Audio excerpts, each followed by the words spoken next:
Assalamu alaikum, guys. The barbaric act that happened in France not so long ago has been condemned by the Muslim world. It's a barbaric act and has absolutely no place in society, full stop.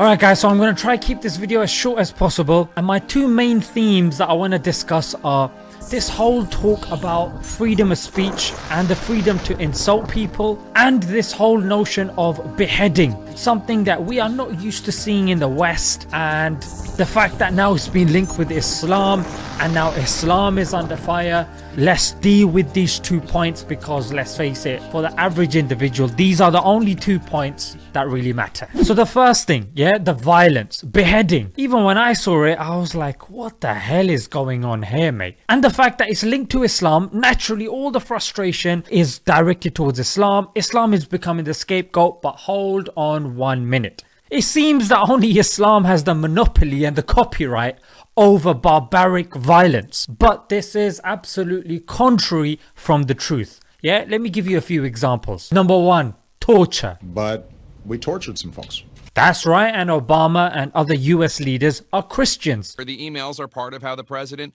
quietly practices his Christian faith. But did we hear that Christians have been responsible for torture? No.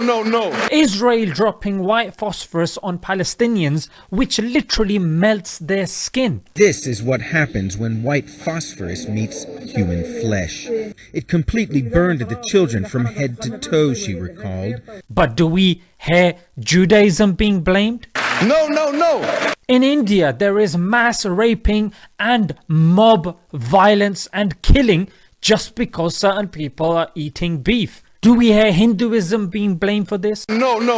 In Myanmar, raping and burning alive of Muslims by Buddhists. But do we hear of Buddhism being blamed? No.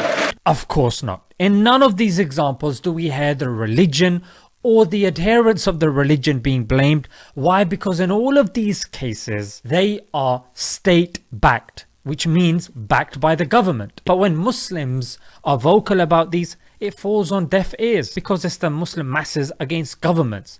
And when you look at Muslim governments, we're too busy being controlled because of oil. You've got loads of quotes here. Two main quotes is of Lord Crewe and the Foreign Office. And next we move on to freedom of speech. This is something which is constantly being mentioned by Macron. Nous défendrons la liberté que vous enseignez si bien parce qu'il apprenait à des élèves la liberté d'expression. If it was about freedom of speech, let's be real.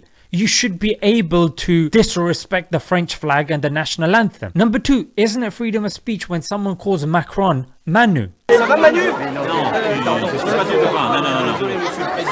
Number three, why isn't it freedom of expression to wear the niqab, the face veil, or the hijab in schools, or the burkini in the beaches? Number four, in 2005, the courts ruled against an anti-Christian advert. That wasn't against freedom of speech, was it? Number five, Charlie Hebdo, the same magazine that's under fire for the cartoons they've made against the Prophet. But in 2008, they fired someone for an anti-Jewish cartoon. And of course, number six, the Turkish Prime Minister called Macron mentally unwell.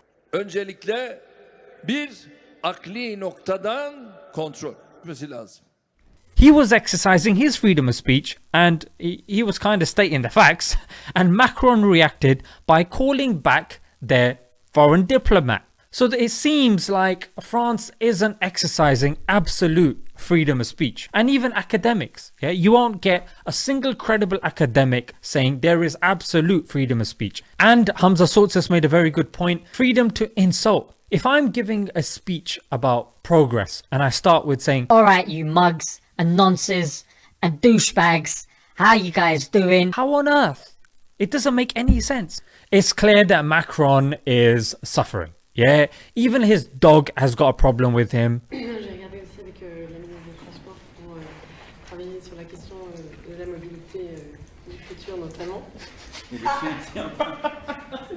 He's seen as the president of the rich. Est-ce que vous n'êtes pas, monsieur le président des riches? Here he is telling somebody that's unemployed to cross the road and find a job. Maintenant, hôtel, café, restaurant, je traverse la rue, je vous en trouve, ils veulent simplement des gens qui sont prêts à travailler, avec les contraintes du métier. I mean, this guy is clearly out of touch. People are sick of him, and this is his last grabbing for power by exploiting the sensitive nature of people towards immigrants and migrants, because people fear that which they do not understand, frankly. Be fair with the people.